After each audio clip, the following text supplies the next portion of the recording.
Hey everyone, this is Tim from YourSix Studios. Today in this video, I'm going to show you how to connect your Nintendo Switch to the wireless internet. And this is easy to do, so let's scroll on down and go to System Settings. Then scroll on down to Internet. Then go to Internet Settings. Then under here, your Nintendo Switch is going to search for Wi-Fi internets to connect to.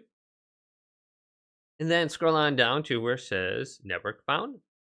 And you should be able to find any new network under here. Just select it. And then type in the password associated with your internet. Then press B to back out. And you should see on the registered networks section now. So you should just be able to switch back and forth between these now by connecting them. So hopefully this quick little video did indeed help you out. Leave it a big thumbs up.